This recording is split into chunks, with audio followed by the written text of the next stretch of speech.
Ouh. J'ai la flemme aujourd'hui. Je ferai ça demain. Salut, c'est Alex de Coaching 2.0. Aujourd'hui, on parle motivation. Une vidéo courte mais que j'espère néanmoins efficace pour te parler d'un retour d'expérience sur un point essentiel et encore plus avec la période du moment où on est en télétravail, nos activités sont un petit peu perturbées à cause du confinement et de cette période de merde. On est en début d'année, on vient de se charger bien sur les fêtes, Noël, Nouvel An et c'est en plus la grande période des grandes résolutions. J'arrête de faire de la merde et je commence à bien manger. Je fais du sport, je me mets à la boxe, je vais perdre mon bide, j'arrête de fumer, j'apprends le chinois, je deviens astronaute, je change de boulot. Je fais du crossfit, je largue ma gonzesse. J'apprends le ukulélé, je largue mon mec. Je m'intéresse à la mécanique quantique, je me mets à fumer, je largue mon mec et ma gonzesse. J'apprends enfin à danser la salsa. Enfin bref, tout un tas de résolutions plus ou moins crédibles.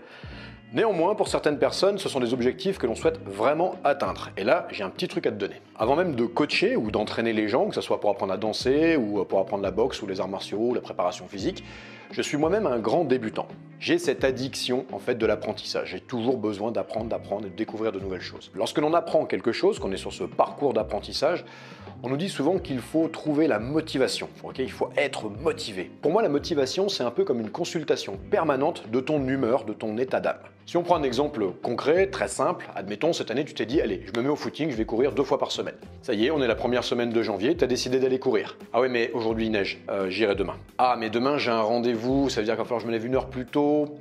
Non, ce qu'on va faire, c'est que je vais m'y mettre mercredi. J'ai mal dormi cette nuit. Ah, puis j'ai un petit peu mal dans le bas du dos, je voudrais pas que ça inflamme, j'espère qu'il n'y a pas de problème, je vais attendre demain. Ah, j'ai toujours un petit peu mal. Écoute, on va faire d'une pierre deux coups, j'irai ce week-end parce que comme ça j'irai courir avec mon pote JB, ça sera clair. Ah merde, JB n'est pas là. Ah, j'avais dit que j'irais avec lui, je me sens pas trop motivé. Bon, j'irai le dimanche, puis après tout, le footing du dimanche, c'est bien. Mais par contre, j'ai dit que j'irais courir 2 fois. Ah, c'est pas très clair. Bon, je m'y mets la semaine prochaine. Et ainsi de suite, la semaine d'après, le mois d'après. Et finalement, tes résolutions, ça vient vite de la merde. Alors c'est sûr que ta motivation pour faire des choses que tu aimes bien, là, elle fonctionne plutôt pas mal. Par contre, quand t'aimes pas, ou quand c'est difficile, ou quand il y a des grosses étapes par lesquelles tu dois passer, bizarrement, là, ça fonctionne un peu moins. Et t'écoutes la météo, tes amis, tes douleurs, t'es vachement à l'écoute de ton corps, ou tu t'interroges beaucoup, voire tu remets même en question tes profs, ou la difficulté d'un niveau, ou c'est la faute de quelqu'un d'autre, bref, de tout le monde, ou de toi, mais dans tous les cas, ça t'évitera surtout de te lancer dans l'arène de l'apprentissage. Si tu veux une petite astuce qui fonctionne bien, je te conseille les 3 R. Le premier R, c'est la régularité. Que ce soit quand tu es danseur, boxeur, basketteur, ou même si tu apprends un instrument de musique ou que tu veux cuisiner, tu vas devoir développer des gestes techniques, tu vas devoir prendre des habitudes qui vont devenir un peu inconscientes.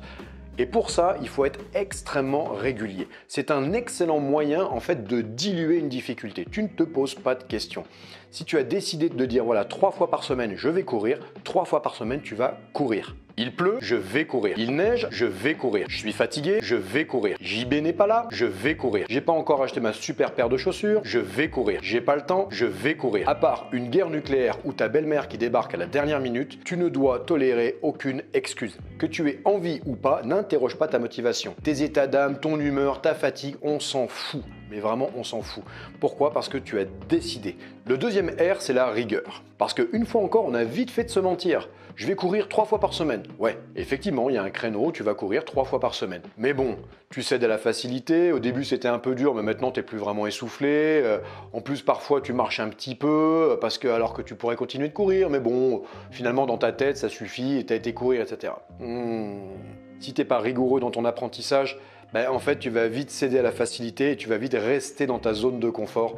Et c'est pas dans la zone de confort qu'on apprend à faire des nouvelles choses. Et pour ça, il y a une méthode très simple. Ta rigueur doit être attachée à des objectifs. Tu veux apprendre le serbe? Dis-toi, tiens, j'ai 1 an pour tenir une conversation avec mon pote Bogdan. Tu veux changer de morphologie? Tu te trouves trop maigre, trop gros, t'es pas assez musclé? Tu te prends en photo et tu te dis, dans 1 an, je reprends la même photo dans les mêmes conditions et je veux que ça me plaise, je veux voir une différence. Tu veux apprendre les échecs, la guitare, un nouveau sport, tu veux apprendre enfin à danser la salsa on tout, peu importe. Dès l'instant où tu te fixes des objectifs, et ça va passer vraiment par une certaine rigueur, il va falloir chiffrer, prendre des photos, fixer des dates, faire des checkpoints en te disant attention, où est mon objectif? Ça, c'est extrêmement important. Cette rigueur va venir court-circuiter la machine à excuses. Et crois-moi, cette machine fonctionne très très bien. Aujourd'hui, on a des escalators, on a des portes qui s'ouvrent toutes seules, seul, on nous livre notre bouffe, on veut se soigner sans douleur.